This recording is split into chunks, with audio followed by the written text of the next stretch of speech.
السلام علیکم ناظرین، نیوز وائز میں خوش آمدید۔ میں ہوں افتخار شیرازی۔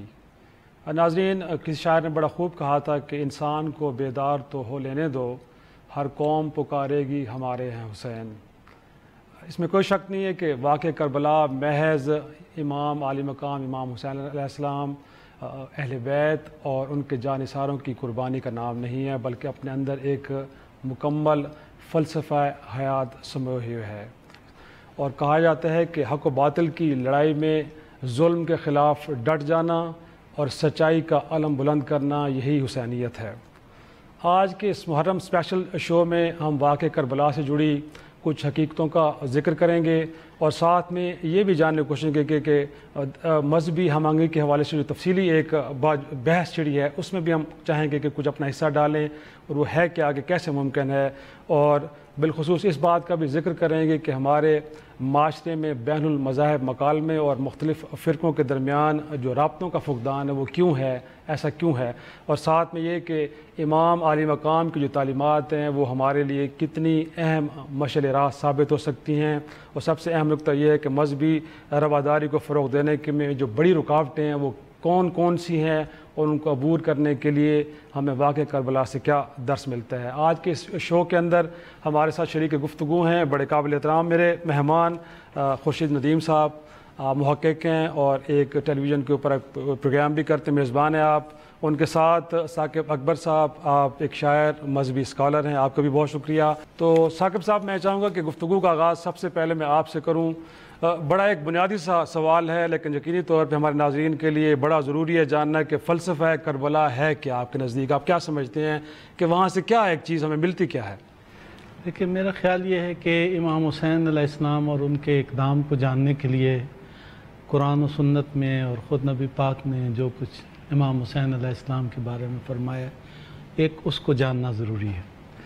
دوسرا یہ ہے کہ یہ جاننا ضروری ہے کہ امام حسین علیہ السلام کو جس وقت یزید کی طرف سے دعوت دی گئی کہ وہ بیعت کریں یزید کی، تو اس وقت امام حسین علیہ السلام کا موقف کیا تھا اور یزید کے بارے میں ان کا پوائنٹ آف ویو کیا تھا۔ تیسرا یہ کہ اس دور کو بھی ہم جاننے کی کوشش کریں، وہ بھی امام حسین کے خطبوں سے بھی اور ویسے بھی تاریخ کے جھروکوں میں انسان دیکھے تو پھر اس کو معلوم ہو جائے گا، اور پھر اس کے بعد اس نتائج کربلا ہمارے لوگوں نے بھی، شعراء نے، ادیبوں نے اس پہ بہت کچھ لکھا ہے۔ میرا خیال ہے کوئی دور ایسا نہیں جس میں خوب نہ لکھا گیا ہو کربلا کے بارے میں، امام حسین کے اقدام اور اس کے پس منظر کے بارے میں۔ ہمارے مولانا محمد علی جوہر کے مشہور اشعار ہیں، فرماتے ہیں کہ دور حیات آئے گا قاتل قضا کے بعد، ہے ابتدا ہماری تیری انتہا کے بعد۔ اس دور میں سامراجیت کے خلاف جاری جدوجہد میں ایک علامت کے طور پہ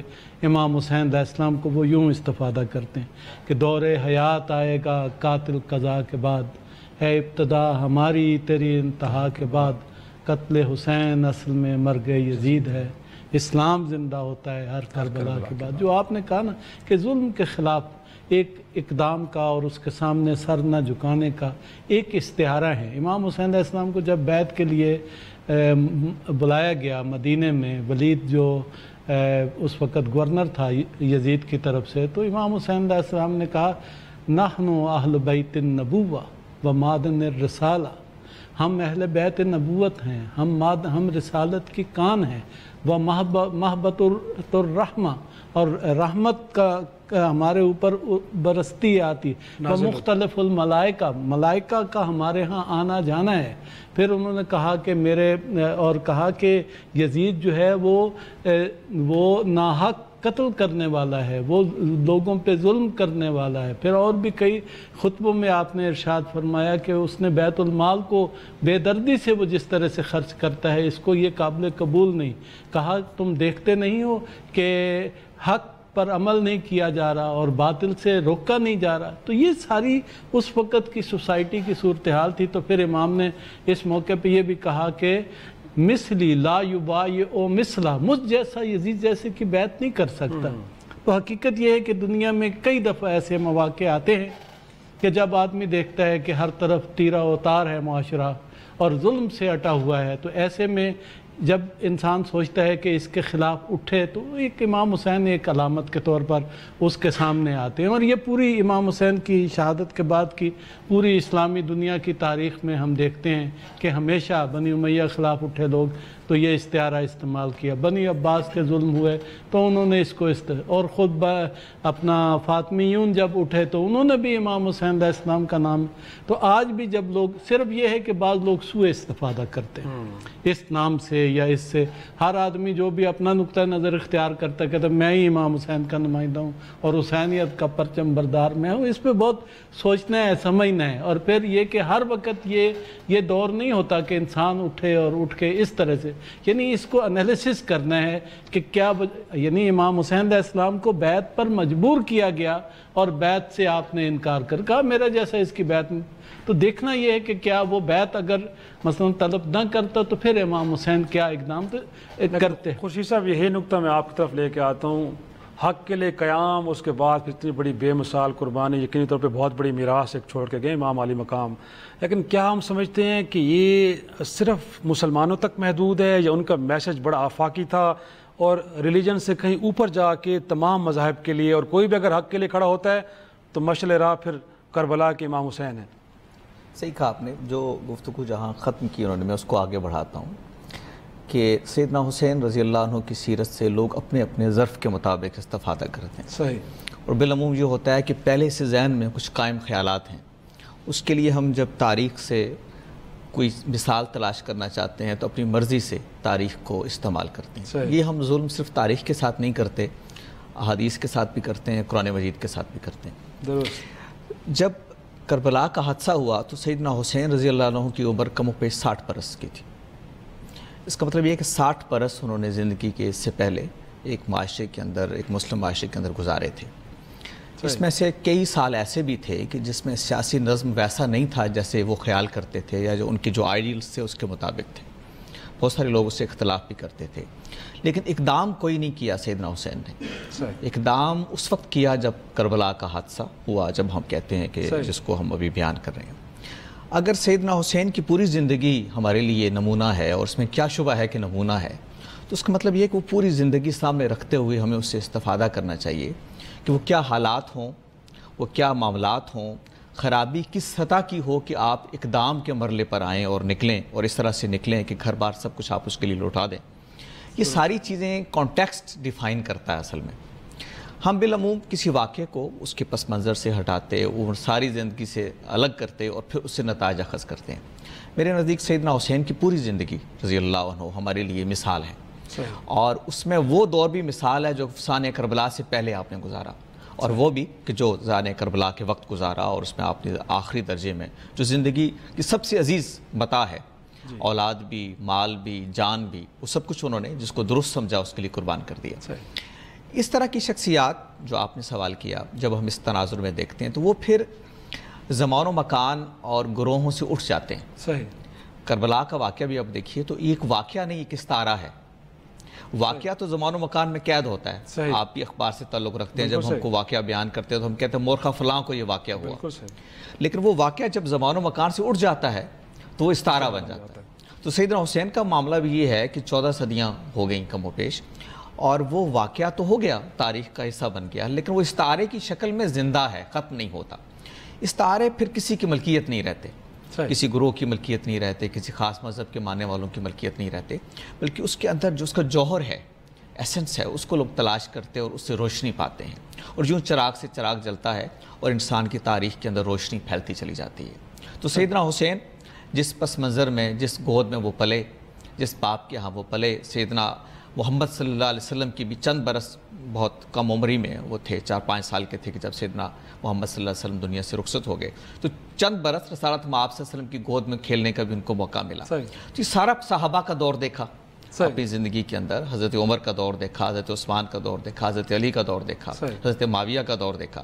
تو ان کی ساری زندگی جو ہے وہ میں سمجھتا ہوں کہ ایسی ہے کہ جو ہمیں بتاتی ہے کہ کس طرح کے حالات ہوں تو آپ کو کس طرح کا اقدام کرنا چاہیے. یہ نقطہ میں آپ کی طرف لے کے آتا ہوں کہ جو کربلا میں امام کے 72 جانثار تھے، کہا یہ جاتے تاریخ سے بتاتے کہ ان میں کچھ غیر مسلم بھی تھے. تو جب ہم بات کر رہے ہیں کہ ان کا جو میسیج ہے یا ان کا جو فلسفہ ہے کربلا کا، وہ کسی ایک مذہب تک محدود نہیں ہے بلکہ وہ آفاقی ہے اور اس سے کوئی بھی انسپریشن لے سکتا. تو میرے خیال میں آپ بھی اتفاق کریں گے کہ ہاں اگر کہیں حق کے لیے کوئی قیام کرنا چاہ رہا ہے تو ان کے لیے استعارہ ہے. جیسے خوش نظیمہ بھی کہہ رہے تھے کہ وہ کربلا ہی بہترین ہے، وہاں سے انسپریشن لی جا سکتی ہے. دیکھیے میرا خیال یہ ہے کہ اس کو خود ان کو شعور، ان کو بھی اور ان کے ساتھیوں کو بھی اور بی بی زینب کے خطبوں سے بھی ظاہر ہوتا ہے کہ انہیں یہ شعور تھا. مثال کے طور پہ جب یزید نے کہا حضرت زینب سلام اللہ علیہ رسول اللہ کی نواسی اور امام حسین کی ہمشیرہ، ان سے کہا کہ جو ہو چکا وہ ہو چکا، تو آپ اس کو جانے دیں اور مجھ سے جو ہے وہ خون بہا لے لیں. تو آپ نے فرمایا کہ جہاں تک خون بہا کی بات ہے، یہ قیامت کے دن رسول کی بیٹی فاطمہ کو دینا، امام حسین کے خون کی قیمت وہاں لگانا. صحیح. جو تم نے یہ کہا کہ جو ہو چکا ہے وہ ہو چکا ہے، نہیں، جو ہوا ہے وہ ہونے والے کی تمہید ہے. اور انہوں نے کہا کہ وقت آئے گا کہ جب لوگ ظلم کی چکی میں پس رہے ہوں گے، جب دنیا جو ہے وہ فساد اور ظلم سے بھری ہوگی، تو اس وقت جو ہے وہ امام حسین کا اسوہ لوگوں کو یاد آئے گا. انہوں نے کہا تم ہماری وحی کو نہیں مٹا سکتے، اور انہوں نے کہا کہ تم ہمارے تذکروں کو ختم نہیں کر سکتے، تم ہمارے دلوں سے، ہماری محبت لوگوں کے دلوں سے نہیں نکال سکتے. خود نبی پاک نے فرمایا کہ امام حسین کے قتل سے ایک ایسی حرارت اہل ایمان کے دلوں میں پیدا ہوگی کہ جو کبھی ٹھنڈی نہیں ہو سکے گی. اور یہ یعنی پہلے سے یعنی سوچی سمجھی بات ہے، شعور کے ساتھ انہوں نے. یہی وجہ ہے کہ کہتے ہیں کہ یہ اپنا حدیث عشق دو باب است کربلا و دمشق، یکی حسین رقم کر دو دیگری زینب. تو کہتے ہیں کہ بنت زہرا تیری سنت ہے شہیدوں کے لہو کی تشہیر، بنت زہرا تیرے خطبوں کی صدا باقی ہے. امام حسین تو یہاں شہید ہو گئے تھے، پھر جب ان کا سر جو ہے وہ عبید اللہ ابن زیاد کے قدموں میں پڑا تھا تو وہ ان کی توہین کر رہا تھا. تو یہ جناب زینب کہہ رہی تھی کہ یہ تم کیا کر رہے ہو، یہ رسول کا نواسا ہے. وہاں پہ حضرت زید ابن ارقم تھے، ان کو پتہ چلا، نابینا ہو چکے تھے، ان کو پتہ چلا کہ اس طرح ان کے سر کے ساتھ توہین کر رہا ہے. تو انہوں نے کہا کہ یہ تو میں نے چومتے ہوئے رسول اللہ کو دیکھا، یہ تم کیسے ان کے سر کی توہین کر رہے ہو. تو وہاں پر بھی انہوں نے اپنا جو موقف جو ہے وہ اس کو واضح کیا. راستے میں بھی اپنا موقف جب لوگوں نے پوچھا کہ یہ قافلہ کون ہے، یہ سر کن کے ہیں نیزوں پر، تو اس وقت بھی انہوں نے بتایا. اور پھر اس کے بعد جا کے وہاں پر بھی شام میں بھی اپنا موقف جو ہے اس کو واضح کیا. لہٰذا امام حسین علیہ السلام نے جو اقدام کیا اس کو بہت گہرائی کے ساتھ دیکھنے کی ضرورت ہے کہ کیسی حکومت آ گئی تھی. اگر یزید کے اشعار جو ہے وہ پڑھے جائیں، مختلف تواریخ میں لکھے ہیں.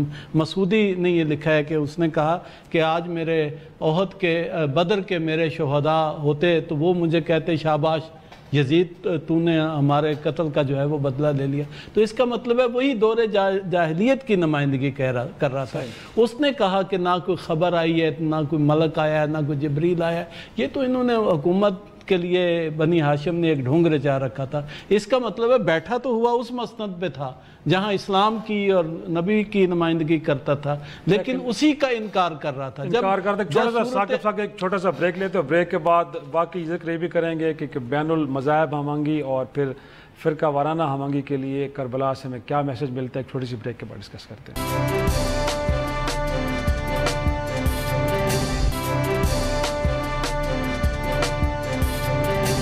شو میں ایک بار پھر خوش آمدید. خوشی صاحب آپ طرف آؤں گا. انفیکٹ اگر دیکھا جائے تو نظریات اور نقطہ نظر کا اختلاف کوئی اچھمبے کی بات نہیں ہے، معاشروں میں ہوتا ہے، لیکن ہم نے یہ دیکھا ہے کہ اختلاف رائے کو ایک بڑی تفریق کا باعث بنا دیا جاتا ہے کہ شاید، اور پھر یہ ہے کہ اسی کو لے کے آگے بڑھا جاتا ہے اور پھر کی کنسنسس کی طرف ہم نہیں جانا چاہ رہے.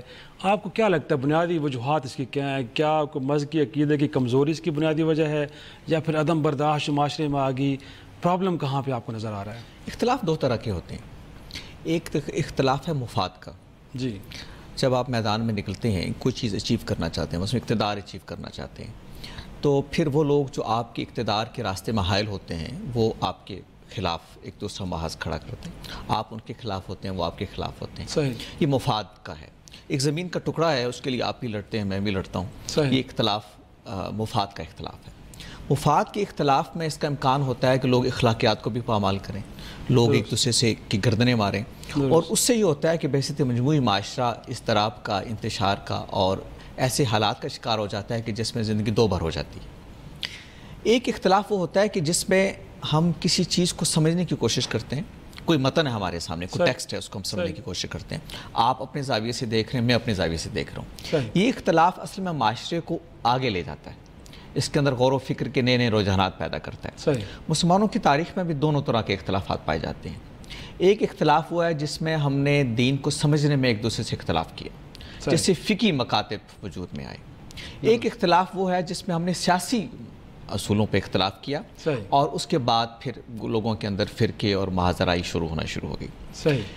اس معاملے میں میرا خیال یہ ہے کہ ہمیں متنبع رہنا چاہیے کہ وہ جو ٹیکسٹ کو سمجھنے کا اختلاف ہے، جو علم و فکر کا اختلاف ہے، اس کا باقی رہنا سوسائٹی کو زندہ رہنے کے مترادف ہے، اس کے ارتقاء کے مترادف ہے، اس کو آگے لے کے جاتا ہے۔ لیکن جہاں سیاست کا اختلاف ہے یا اقتدار کے ایشوز کا اختلاف ہے، اس میں میرا خیال ہے کہ ہمارے پاس ایک بہت اچھا ایک سولوشن جدید دنیا نے تلاش کر لیا ہے، وہ جمہوریت کی شکل میں۔ اگر ہم اپنے معاشروں کو جمہوری بنا لیں اور سیاسی اختلاف کو اسی طرح سے اصول پر کہ جس کو عامت الناس یہ حق دیتے ہیں کہ اقتدار میں آئے، اس کے ہم حوالے کر دیں اور رول آف لا کو ملک میں مینٹین کریں، اس کے بعد وہ اختلاف جو لوگوں کی گردنیں ایک دوسرے کے مارنے پر آمادہ کرتا ہے وہ ختم ہو جاتا ہے۔ البتہ علم کا اختلاف باقی رہے گا، اور اس کا باقی رہنا اس لیے ضروری ہے کہ اس کے بعد ہی سوسائٹی ارتقاء کی منازل طے کرتے ہوئے آگے چل سکتا ہے۔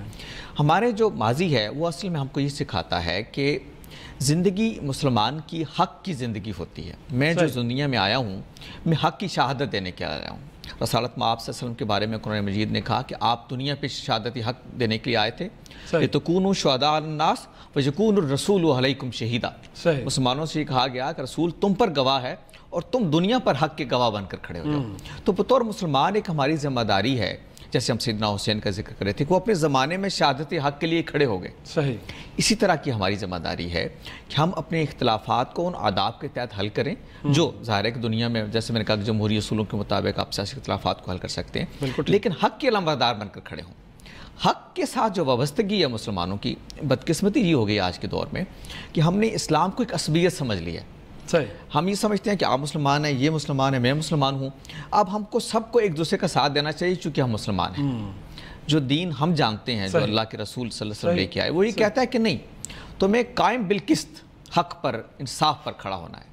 اگر تمہارا بھائی رسول اللہ صلی اللہ علیہ وسلم کا ایک ارشاد ہے کہ اگر ظالم ہے تو بھی مدد کرو، مظلوم ہے تو بھی مدد کرو، تو کسی نے پوچھا کہ مظلوم کی مدد تو سمجھ میں آتی ہے، ظالم کی مدد کیسی ہے؟ تو آپ نے کہا کہ ظالم کو ظلم سے روکنا بھی اس کی مدد ہے۔ تو اصل میں مسلمان معاشرہ کچھ اصولوں پر کھڑا ہوتا ہے، کچھ اقدار پر کھڑا ہوتا ہے، جس کے اندر ظلم کے خلاف وہ کھڑا ہوتا ہے، حق اور ناانصافی کے خلاف کھڑا ہوتا ہے، لوگوں کے آج کو پتہ بنیادی حقوق کا ایشو ہے، بنیادی حقوق جب خراب ہوتے ہیں تو اس کے خلاف کھڑا ہوتا ہے۔ یہ اس کی بنیادی آپ یوں سمجھیے کہ اس کا امتیاز ہے۔ لیکن اپنے اختلافات کو حل کرنے کے جو جدید طریقے ہم نے رائج کر لیے ہیں، جیسے سیاسی اختلافات کے لیے جمہوریت، جیسے علمی اختلاف کے لیے ہم کہتے ہیں کہ آپ کو اپنی بات کہنے کا حق ہے، مجھے اپنی بات کہنے کا ہے۔ وہ امام شافعی نے بہت زبردست بات کہی تھی اور میں سمجھتا ہوں ہمیشہ مشلہ رہنی چاہیے علمی اختلاف کے بارے میں۔ انہوں نے کہا تھا کہ میں اپنی بات کو صحیح کہتا ہوں لیکن اس میں غلطی کا امکان تسلیم کرتا ہوں، میں آپ کی بات کو غلط کہتا ہوں لیکن اس میں صحت کا امکان تسلیم کرتا ہوں۔ ہم اس رویے کے ساتھ آگے بڑھیں تو میرے خیال میں شاید، تو میرا خیال ہے شیعہ، سنی، دیوبندی، بریلوی یہ کوئی ایشو نہیں ہے، یہ علم کی دنیا کے اختلافات ہیں جو باقی رہیں گے، ان کو رہنا چاہیے۔ یہی نقطہ میں آپ کی طرف لے کے آتا ہوں۔ اگر ہم دیکھیں تو فی زمانہ بنیادی طور پر جو مذہبی فرقوں کے درمیان مکالمہ ہے اس میں ہمیں نظر آتا ہے کہ بالکل فقدان ہے، کوئی ایسی بحث ہوتی نہیں ہے۔ وجوہات کیا ہیں؟ اگر میں ثاقب صاحب سے پوچھوں، کیا حقائق سے لا علمی ہے یا پھر کوئی انجانہ خوف ہے کہ جب ہم ڈیبیٹ میں جائیں گے تو کچھ ہو نہ جائے؟ کیا وجوہات ہیں کہ جو روک رہی ہیں فرقوں کو ایک دوسرے کے ساتھ بیٹھنے میں اور بات کرنے سے؟ میرا خیال یہ ہے کہ آپ کا سوال بھی بڑا اہم ہے اور خورشید صاحب نے بھی جو بات کی ہے اس کو بھی تھوڑا سا مزید مجھے بھی اپنی رائے اس میں ضرور شامل کرنا ہے۔ دیکھیں، ایک اختلاف ہمارا تاریخ کے فہم میں بھی ہے۔ تاریخ ایک خاص دور تھا، اس میں ایک انڈرسٹینڈنگ اس کی میری ہے اور ایک آپ کی ہے۔ خلافت کا مسئلہ ہے، اس میں کچھ واقعات ہوئے، ایک آدمی کی ایک رائے تھی، دوسرے کی دوسری رائے تھی، ایک رائے آپ نے اختیار کر لی، ایک میں نے اختیار کر لی، لیکن وہ دور گزر گیا. صحیح. ٹھیک ہے. اب زیادہ سے زیادہ یہ کہ میں کہتا ہوں میں ہوتا تو میں فلاں کا ساتھ دیتا، آپ کہتے ہیں میں ہوتا تو میں فلاں کا ساتھ، لیکن وہ دور گزر گیا ہے. صحیح. تاریخ کو تبدیل کرنے کی آرزو نہ کریں، اپنے آج اور کل کو تبدیل کرنے کی آرزو کریں. ایک ہمارے مسلمانوں میں بہت بڑے اختلافات کی بنیاد تاریخ پر آپ کا اصرار ہے کہ فلاں میں یوں ہونا چاہیے تھا. ایک تو یہ کیا زبردست بات کی ہے. مہربان. یہ دوسری امام حسین علیہ السلام کے مسئلے پہ دیکھیں، اس پر بھی ہمیں مان لینا چاہیے کہ لوگوں کے مختلف نقطہ نظر ہیں اور مختلف انالیسز ہیں. ایک بھاری اکثریت امام حسین سے محبت کرتی ہے، لیکن اسی بھاری اکثریت میں انالیسز مختلف انداز سے کیا جاتا ہے. ٹھیک ہے. اور شاید شاذ و نادر کوئی مختلف رائے بھی رکھتا ہو، لیکن تب بھی وہ ایک رائے ہے. ٹھیک ہے. بالکل ٹھیک. اس کو بھی سلیقے سے بات کرنا چاہیے، ان کو بھی سلیقے سے بات کرنا. تیسری بات میں کہنا چاہتا ہوں وہ یہ کہ ہر مکتب فکر کے، ہر دین کے، ہر مذہب کے، ہر قوم کے اپنے مقدسات ہوتے ہیں. پاکستانی قوم کا مقدسات میں سے علامہ اقبال اور قائد اعظم ہے. یہ ہمارا جھنڈا ہے. صحیح. ٹھیک ہے. صحیح. پاکستانی اس کے ساتھ جذباتی وابستگی رکھتا ہے. اس کا احترام کرے. غیر جو نہیں بھی ان کا احترام کرتا وہ دوسرے لوگوں کا احترام کرے. صحیح. اور ان کی توہین نہ کرے. اسی طرح مقدسات مذہبی بھی ہوتے ہیں. فلاں شخصیت سے میں محبت کرتا ہوں، ممکن ہے آپ نہ کرتے ہوں. صحیح. لیکن آپ میرا احترام کرتے ہوئے، چونکہ مل کے ہم نے رہنا ہے، کہ ان کی توہین نہ کریں. میرا خیال یہ کہ ایک بڑا نقطہ ہمیں یہ بھی اختیار کرنا ہے. باقی رہ گئی مذہبی انٹرپریٹیشن، یہ انڈرسٹینڈنگ ہے. دیکھیں یہاں ایک نقطہ اور اہم میں آپ سے کروں. ایک ہے قرآن و سنت، ایک ہے قرآن و سنت کا فہم. صحیح. قرآن و سنت نہیں بدل سکتا. قرآن نے قرآن رہنا ہے، سنت پیغمبر کی اگر ثابت شدہ ہے تو اس نے سنت رہنا ہے. ٹھیک ہے. فہم قرآن و سنت بدل سکتا ہے. ایک آیا وضو سے میں نے یوں سمجھا، آپ نے اسی آیا سے بات یوں سمجھی. یہ میرا فہم ہے، مجھے اپنے فہم کو قرآن نہیں کہنا چاہیے. اور آپ کو بھی اپنے فہم اور اس پہ جھگڑا بھی نہیں ہونا چاہیے. اور آپ کو کہنا چاہیے میں اس سنت سے یوں سمجھاؤں، میں اس حدیث سے یہ معنی سمجھاؤں. حضرت امام ابو حنیفہ ہوں، حضرت امام مالک ہوں، حضرت امام احمد ابن حنبل ہوں، باقی بزرگ ہوں رحمت اللہ علیہم، ان سب نے قرآن و سنت کو ایک خاص انداز سے جیسے سمجھا ہے اس کو بیان کیا ہے. ٹھیک ہے. لیکن وہ قرآن و سنت نہیں، وہ ان کا قرآن و سنت کے بارے میں فہم ہے. اگر یہ بات آج ہم متفق ہو جائیں اور ان بزرگوں کے احترام کے ساتھ ہم مسئلے کو حل کر سکتے ہیں ان سارے امور کو. میرا خیال ہے آج امام حسین کا ذکر کرتے ہوئے ہمیں یہ فیصلہ کرنا چاہیے کہ ہمارا آپس میں کوئی مسئلہ نہیں ہے. صحیح. تو اس کو میرا خیال ہے قبول کر کے ہم آگے بڑھ سکتے ہیں. چھوٹا سا بریک لیتے اور گفتگو کو پھر اسی انداز میں آگے بڑھائیں گے کہ کربلا کے واقعے سے فی زمانہ جو مسائل درپیش ہیں بالخصوص مسلم امہ کو ان سے کیسے چھٹکارا حاصل کیا جا سکتا ہے. چھوٹی سی بریک کے بعد واپس آتے ہیں.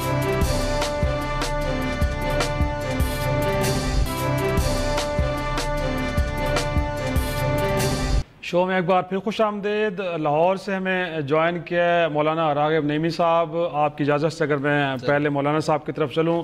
مولانا صاحب، کربلا کے واقعے کا ذکر ہو رہا ہے اور ڈسکشن اسی حوالے سے چل رہی ہے. میں آپ سے جاننا چاہوں گا ایک تو یہ کہ واقعہ کربلا کے حوالے سے فلسفہ کربلا ہے کیا، اور پھر حسینیت ہمیں کیا بتاتی ہے، انسانیت کی معراج کیا ہے، کچھ اس پہ اپنی روشنی ڈالیں سر. بسم اللہ الرحمن الرحیم. فلسفہ کربلا کو ہم دو پہلوؤں سے دیکھ سکتے ہیں. جی. ایک پہلو آزمائش صبر کا ہے اور دوسرا پہلو اسی صبر کے نتیجے میں حق کی آواز کو بلند کرتے ہوئے عظیمت کے راستے کو اختیار کرنا اور رخصت کے راستے کو ترک کر دینا. جب ہم آزمائش کی بات کرتے ہیں تو قرآن کریم کی آیت مبارکہ وَلَنَبْلُوَنَّكُمْ بِشَيْءٍ مِّنَ الْخَوْفِ وَالْجُوعِ وَنَقْصٍ مِّنَ الْأَمْوَالِ وَالْأَنفُسِ وَالثَّمَرَاتِ وَبَشِّرِ الصَّابِرِينَ الَّذِينَ إِذَا أَصَابَتْهُمْ مُصِيبَةٌ قَالُوا إِنَّا لِلَّهِ وَإِنَّا إِلَيْهِ رَاجِعُونَ کی بھرپور مثال ہمیں حضرت امام حسین رضی اللہ تعالی عنہ کے ساتھ پیش آنے والے معاملے واقعہ کربلا میں نظر آتے. جب حضرت امام علی مقام حضرت امام حسین رضی اللہ تعالیٰ عنہ کے پر ہر قسم کی وہ آزمائش جس کا ذکر قرآن کریم کی اس آیہ مبارکہ میں کیا گیا ہے آپ پر اتاری گئی، آپ نے جھیلی، اور پھر اس کے نتیجے میں آپ نے اپنے آپ کو اللہ رب العزت کی رضا میں سپرد کر دیا، اور پھر جس راستے کو آپ نے اختیار کیا، ہماری فقہ کے اصطلاح میں اس راستے کو عزیمت کا راستہ اختیار کرنا کہتے ہیں۔ عزیمت کے مد مقابل لفظ استعمال کیا جاتا ہے رخصت۔ اس کا مطلب یہ ہوتا ہے کہ جب آپ کے پاس ایک الٹرنیٹ وے ہوتا ہے کسی مشکل سے نکلنے کے لیے، سہولت کو اختیار کرنے کے لیے، تو آپ رخصت کے راستے پہ عمل کر لیں۔ جیسے ماہ رمضان میں اگر سفر پر جانا ہے اور سفر بھی 92 کلومیٹر سے زائد کا ہے تو رخصت کا معاملہ اختیار کرتے ہوئے روزہ نہ رکھیں تو اس کی اجازت ہے، لیکن اگر کوئی رکھ لیتا ہے تو اسے کہا جاتا ہے کہ اس نے عزیمت میں عمل کیا۔ بالکل ایسے ہی حضرت امام حسین رضی اللہ تعالیٰ عنہ اگر آپ چاہتے تو آپ رخصت کے طریقہ کار کو اختیار کرتے ہوئے سلو کر لیتے اور معاملات کو آپس میں کسی نقطۂ اتفاق تک لے آتے، لیکن ہم یہ دیکھتے ہیں کہ حضرت امام علی مقام نے رخصت کے اس معاملے کو اس طرح نہیں لیا بلکہ اپنے لیے عزیمت کے راستے کو چنا۔ اور ہم یہ بھی دیکھتے ہیں کہ اللہ رب العزت ہر اس فرد کو جو اپنے لیے عزیمت کا راستہ چن لیتا ہے اس کے نام نامی اسم گرامی کو قیامت تک کے لیے ہے کے ساتھ اور قیامت تک کے لیے اس کی ناموری کو مسلم کر دیتا ہے۔ اس لیے ہم کہتے ہیں، ہم یہ دیکھتے ہیں کہ جب بھی حضرت امام حسین رضی اللہ تعالیٰ عنہ کا نام لیا جاتا ہے تو کہا جاتا ہے کہ حضرت امام حسین ہیں یا ہے کہا جاتا ہے، ان کا وجود کا ایک تصور ذہن ہوتا ہے، اور ان کے مد مقابل جو بھی احباب جو بھی لوگ آئے ان کے مقابل ان کے بارے میں کہا جاتا ہے کہ وہ تھے۔ تو یہ ایک ہے اور تھے کا فرق ہمارے سامنے ملوز خاطر رہے۔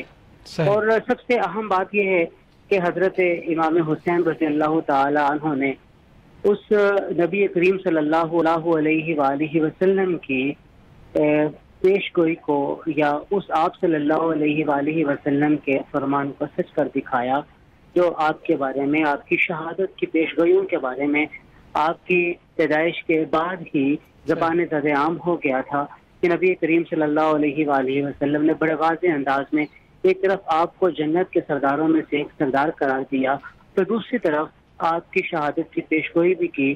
اور بعض روایات کے اندر ہمیں یہ بھی ملتا ہے کہ آپ نے اپنے اہل خانہ میں سے کسی کو وہ مٹی بھی عطا کر دی تھی جس مٹی میں حضرت امام حسین رضی اللہ تعالی عنہ کا خون بہا جانا تھا۔ بہرحال حضرت امام حسین رضی اللہ تعالی عنہ کی قربانی ہمارے سامنے ہے جو رہتی دنیا تک ایک مثال ہے، اور اس بات کا علم بلند کر رہی ہے کہ جو بھی حق کے راستے پہ چلتے ہوئے اپنی جان کو قربان کر دیتا ہے، اللہ اس کے نام نامی کو بلند و بالا کر دیتا ہے۔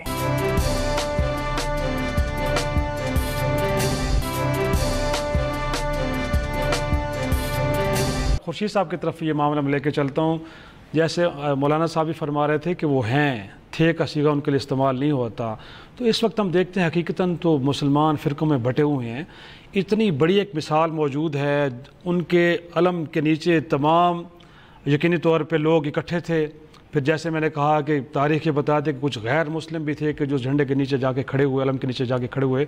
آج اس واقعے سے کچھ لے کے ہم اپنے اندرونی اختلافات کو ختم تو کر سکتے ہیں، وہ ڈائلاگ کا پروسیس کیوں شروع نہیں ہو رہا آپ کے خیال میں؟ بہت اچھی بات ثاقب اکبر صاحب نے کہی کہ دیکھیے، جیسے میں نے بھی عرض کیا تھا کہ علم کے معاملے میں اختلاف رائے کوئی اجنبی چیز نہیں ہے زندہ معاشروں کے اندر۔ صحیح، یہ قرآن مجید کا علم ہو یا حدیث اور سنت کا علم ہو، یہ تاریخ کا علم ہو، اس میں ایک سے زیادہ آراء کا ہونا کوئی غیر فطری بات نہیں ہے۔ تاریخ میں ہوا ہے، آج ہوا ہے، آئندہ بھی ہوتا رہے گا۔ صحیح، زندہ اور مہذب معاشروں کا مسئلہ یہ ہوتا ہے کہ وہ علم کی دنیا میں وجود میں آنے والے اختلافات کو علمی مباحث تک محدود رکھتے ہیں۔ صحیح، عملی زندگی کا تعین اپنے روزمرہ کے تجربات اور انسانی تاریخ سے حاصل شدہ اسباق کی روشنی میں کرتے ہیں۔ درست۔ آج جو کچھ ہم ہیں پاکستان مثلاً، ہم اس کے تناظر میں دیکھیے تو ہمارے کچھ مسائل ہیں یہ ہر پاکستانی کے مسئلے ہیں. وہ جو پاکستان کے سرزمین پہ رہنے والا مسلمان ہے، چاہے اس کا تعلق کسی بھی فرقے اور مسلک سے ہے، غیر مسلم ہے، چاہے کسی بھی غیر اسلام کسی بھی مذہب کو وہ ماننے والا ہے، پاکستان کے شہری کے طور پر اس کے کچھ مسائل ہیں جس میں وہ سب ایک طرح سے آپ جو سمجھیے کہ اس سے متاثر ہونے والے لوگوں میں شامل ہیں. بس بجلی نہیں ہے تو وہ سب کو متاثر کرے گی، پانی نہیں ہے تو سب کو متاثر کرے گا. تو ایک قومی ایجنڈا ہوتا ہے جس میں سب کے مشترکہ مفادات کو سامنے رکھتے ہوئے آپ چیزوں کو حل کرتے ہیں. آج ریاست کے باب میں جب ہم کوئی مباحث اٹھاتے ہیں سیاست کے باب میں، تو ہمیں یہ دیکھنا چاہیے کہ بطور قوم کی ہمارا ایجنڈا کیا ہے. اس قوم کا جب ہم ذکر کرتے ہیں تو وہ پاکستانی قوم مراد ہوتی ہے. مطلب یہ ہے کہ پاکستان کی سرزمین پہ رہنے والا ہر وہ آدمی جو پاکستان کے آئین اور دستور کو مانتا، یہاں کے نظم اجتماعی کو مانتا اور یہاں کے قانون کے احترام میں جیتا ہے، اس کے اپنے مسائل ہیں، اس کو حل کرنے کے لیے ہمیں اپنا ایک ایجنڈا قائم کرنا ہے. رہے یہ اختلافات، جیسے میں نے کہا یہ رہیں گے، تاریخ میں رہیں، آئندہ بھی رہیں گے، لیکن کسی کے لیے زحمت تو نہیں بننے چاہیے. دیکھیے ابھی ایک واقعہ ہوا آج سے 10 سال پہلے، اس میں بھی ہم متفق رائے نہیں ہوتے کہ وہ سب کہیں کہ ایک ہی طرح کا واقعہ ہوا. کسی کے نزدیک ذوالفقار علی بھٹو قاتل تھے، کسی کے نزدیک وہ شہید تھے، ان کو ظلم کے نتیجے میں مار دیا گیا. ہم اپنے معاصر تاریخ کے بارے میں بھی ایک رائے نہیں رکھتے. وجہ یہ کہ آج سے صدیوں سال پہلے واقعہ ہوا اور ہم یہ کہیں کہ اس کے بارے میں ایک تعبیر کا اختیار کریں. تو انہوں نے بالکل درست کہا کہ اس کو تو تاریخ کے مطالعے کا ایک موضوع کے طور پر تو زندہ رہے گا، لیکن روزمرہ کے جو مسائل ہیں اس کا تعین میرے اور آپ کے رویوں سے ہوگا. ہم ایک دوسرے کے ساتھ کیسے برتاؤ کرتے ہیں، ہم ایک دوسرے کے ساتھ کتنا ایثار کرتے ہیں، ہم ایک دوسرے کا کتنا خیال کرتے ہیں. تو میرا کہنا یہ ہے کہ آج کے دور میں ہمیں جو چیز سیکھنے کی ہے وہ یہ ہے، دنیا کے ہر مذہب میں، دنیا کے ہر معاشرے میں اختلافات رہے ہیں. کیا پروٹیسٹنٹس اور کیتھولکس کے اختلافات نہیں ہیں؟ یقیناً مغرب میں ہیں، لیکن آپ کو معلوم ہے کہ مسیح دنیا نے اس کو ایک تاریخ اور علم کا موضوع تو بنایا ہے، لیکن روزمرہ کے مسائل کا موضوع نہیں بنایا. تو آج ہمیں یہ چاہیے کہ جو پاکستان کی سرزمین ہے اس میں ہمارے کچھ مسائل ہیں جو بطور قوم ہمیں درپیش ہیں، اس کے حل ہم انسانی عقل، منطق، فکر، جو بھی دنیا کے رائج الوقت نظام ہے اس کی روشنی میں اس کا حل تلاش کرنے کی کوشش کریں. علم کے موضوعات کو علم کی دنیا میں رکھیں، اس میں آپ داد تحقیق دیتے رہیں، نئی نئی چیزیں کہتی رہیں اور لکھی جاتی رہیں. اور دوسری بڑی امپارٹنٹ چیز وہ ہے لوگوں کے جذبات کا احترام. اختلاف رائے کا مطلب یہ نہیں ہوتا کہ مجھے یہ حق حاصل ہو گیا کہ میں دوسرے کی توہین کروں، یا دوسرے کو یہ حق حاصل ہو گیا کہ مجھ سے اختلاف کرے اور مجھ کو توہین کرے. ہمارے یہاں بڑا مسئلہ اس وقت پیدا ہوا جب ہم نے اختلاف کی بنیاد پر، اور اختلاف ہی وہی جیسے میں نے کہا کہ جس کے اندر ایک سے زیادہ راہ ہو سکتی ہیں، ایک دوسرے کو کافر، ایک دوسرے کو مشرک، ایک دوسرے کو بدعتی اور اس طرح کے القاب دینے شروع کر دیے. دائرہ اسلام کو ہم نے سکیڑنا شروع کر دیا اور اس کو اپنے مسلک یا اپنے فرقے تک محدود کرنا شروع کر دیا. یہ مسئلہ رویے کا ہے. میں آپ سے یعنی 20 مثالیں میں آپ کو دیکھ سکتا ہوں تاریخ کے اندر کہ لوگوں نے اختلاف کیا لیکن اس کے باوجود باہمی احترام کا خیال رکھا اور دوسرے کے حق کو تسلیم کیا. جیسے میں نے امام شافعی کا قول آپ کے سامنے رکھا. امام شافعی کا واقعہ آپ کو میں عرض کروں کہ ان کے مسلک میں فجر کی نماز میں دعائے قنوت پڑھنی ضروری ہے، لیکن احناف کے ہاں، انفیوں کے ہاں نہیں پڑھی جاتی. تو امام حنیفہ کی قبر پہ وہ گئے اور انہوں نے فجر کی نماز پڑھی، دعائے قنوت نہیں پڑھی. تو کسی نے کہا کہ کیا آپ نے اپنا مسلک چھوڑ دیا؟ تو انہوں نے کہا میں نے مسلک نہیں چھوڑا، مجھے صاحب قبر سے حیا آ گئی.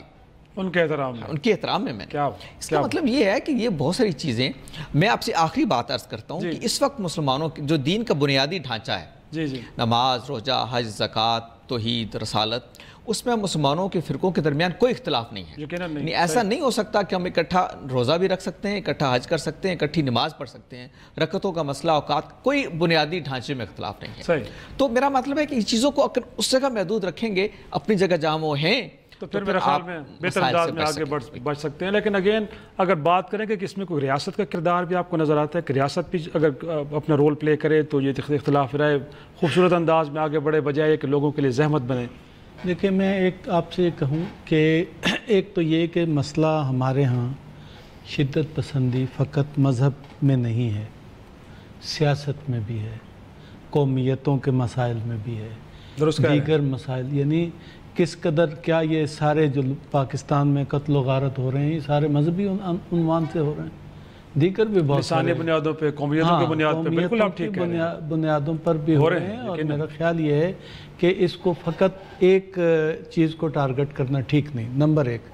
نمبر 2 یہ ہے کہ جو مذہب کو عنوان بنا رہے ہیں اختلاف کا یا شدت پسندی کا، ان کا ایجنڈا واقعی مذہبی ہے یا کچھ اور ایجنڈا ہے.